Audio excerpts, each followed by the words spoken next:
Olá, galerinha, tudo bem com vocês? Espero que sim, porque nada na vida fará você feliz totalmente até que você escolha ser feliz. Pensem nisso. Estamos começando mais uma videoaula de geografia para o terceiro ano do ensino médio. E roda a vinheta.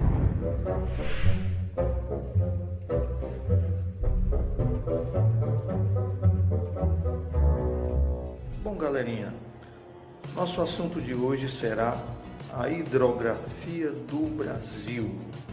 O Brasil, devido ao seu clima tropical e à ausência de grandes altitudes do relevo, nós não encontramos geleiras. Então, o Brasil não tem geleiras. Também não há lagos de grande extensão significativa. Então, suas riquezas hídricas são as grandes redes fluviais, que são os rios, e os reservatórios subterrâneos. Haja vista que o Brasil tem o maior reservatório subterrâneo do mundo. Mas, no momento, nós vamos falar de rios. O que é um rio? Nós podemos definir um rio como uma corrente de água que se desloca de uma nascente, que seria o ponto mais alto, até a foz, que é o ponto mais baixo, que pode ser um oceano, pode ser um rio, outro rio, pode ser um mar e pode ser um lago. As águas que afloram das nascentes, elas dão origem aos rios. Os rios podem aumentar de volume e de tamanho ao longo do seu percurso, recebendo águas de outros rios, que são chamados afluentes, tá? E águas que não se infiltram no solo, provenientes das chuvas, das precipitações. Os cursos de água, eles podem ser permanentes ou perenes, quando tem água o ano todo, que é o caso do Rio Amazonas, né? Podem ser temporários, que são aqueles que possuem água em determinado período do ano, e podem ser divididos em intermitentes, que são aqueles que possuem água em determinadas épocas do ano, graças ao lençol freático, que é o caso do Rio Jaguaribe, no Ceará, e podem ser efêmeros, aqueles que possuem água em determinadas épocas do ano, graças às chuvas, às precipitações, que é o caso do Rio Chafariz, na Paraíba. Os rios, eles estão organizados hierarquicamente, formando uma rede hidrográfica. Essa rede hidrográfica é formada por um rio principal, os seus afluentes e subafluentes. As partes mais elevadas do relevo, como planaltos, montanhas, serras, separam os rios da rede hidrográfica, delimitando as suas bacias. São chamados divisores de água.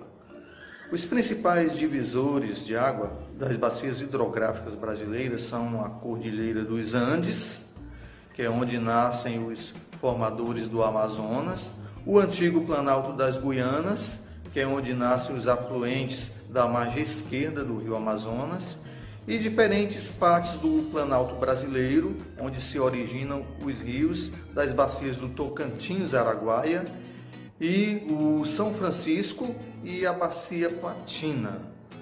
O caminho percorrido por um rio, desde sua nascente até a sua foz, nós chamamos de curso. Por causa de sua inclinação, um rio, ele corre das partes mais altas para as partes mais baixas.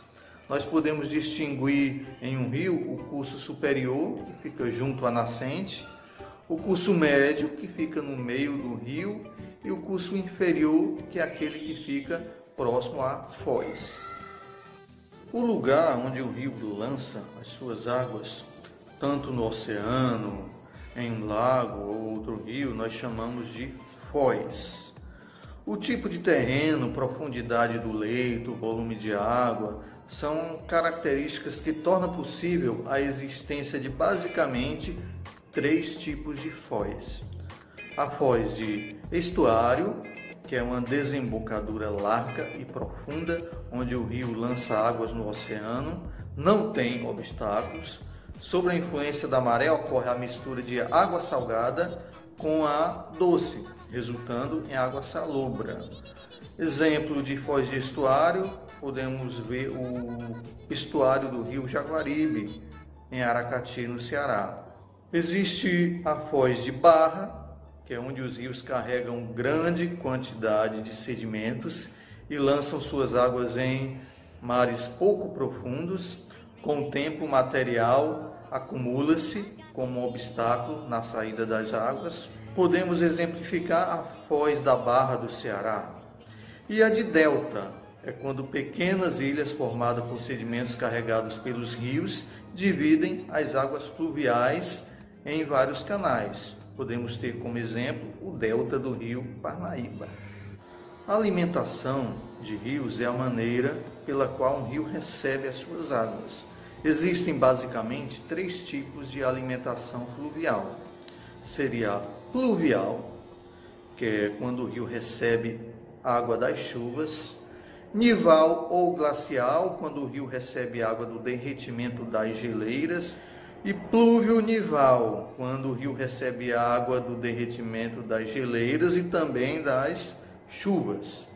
A maioria dos rios brasileiros tem alimentação pluvial, ou seja, recebe água das chuvas. Contudo, o rio Amazonas e alguns de seus afluentes também recebem águas provenientes do derretimento da neve da Cordilheira dos Andes. O curso de um rio, o volume de água, não é o mesmo durante todo o ano. Em alguns meses o volume diminui muito ou chega a secar completamente. É o período de estiagem ou vazante. Quando as águas atingem o volume máximo, é o período de cheias e podem ocorrer grandes enchentes. Geralmente, essas situações se repetem todos os anos na mesma época. A esse ritmo de estiagens e cheias dos rios nós chamamos de regime fluvial. Esses regimes fluviais dependem do clima da região, claro, onde estão localizados os rios. Os principais são equatorial, que apresenta pouca variação no volume das águas, tropical, quando apresenta estações seca e chuvosa bem definidas, nival ou alpino, quando apresenta cheias provocadas pelo derretimento de neve, e polar, quando os rios permanecem congelados de 4 a 6 meses por ano. A maioria dos rios brasileiros tem regime do tipo tropical, em virtude da posição geográfica do nosso país. O rio Amazonas tem um regime completo, pois além da alimentação pluvio-nival, possui afluentes localizados nos 2 hemisférios terrestres, o que resulta em diferentes períodos de cheia nessa bacia. Os rios do sertão nordestino são, em sua maioria, temporários, como o Paraíba do Norte, na Paraíba, devido ao clima semiárido da região, o rio Jaguaribe, no Ceará. Alguns rios da região sul têm regime subtropical, com cheias no inverno e na primavera, como o rio Iguaçu, no Paraná.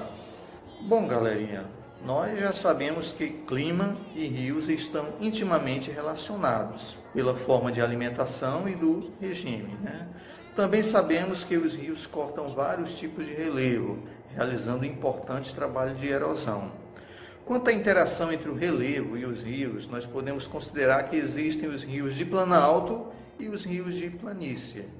Os rios de planalto são aqueles que apresentam cursos acidentados, com corredeiras, quedas d'água, cachoeiras, e podem ser aproveitados para a geração de energia elétrica, através da construção de hidrelétricas. Os rios de planície têm pouca declividade, sendo mais propícios à navegação. Como a maioria da nossa rede hidrográfica é constituída de extensos rios de planalto, 65% da energia elétrica do Brasil é de origem hidrelétrica. Além de não ser totalmente aproveitado, esse grande potencial hidrelétrico não está distribuído de maneira uniforme entre as bacias hidrográficas existentes em nosso país.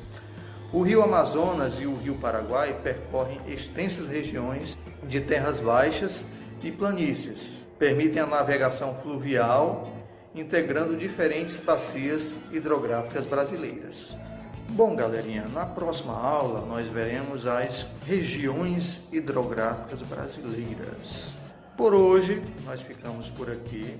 Lembrando novamente que as atividades domiciliares no momento estão sendo enviadas e recebidas através do aplicativo Google Classroom. Assistam mais vídeos no canal do Professor Roger no YouTube. Chegando lá, você dá um like, inscreva-se no canal, clique no sininho de notificações para você saber quando for postado novos vídeos. Respondam às atividades que vocês estão recebendo para que vocês acumulem pontos nesse bimestre, beleza?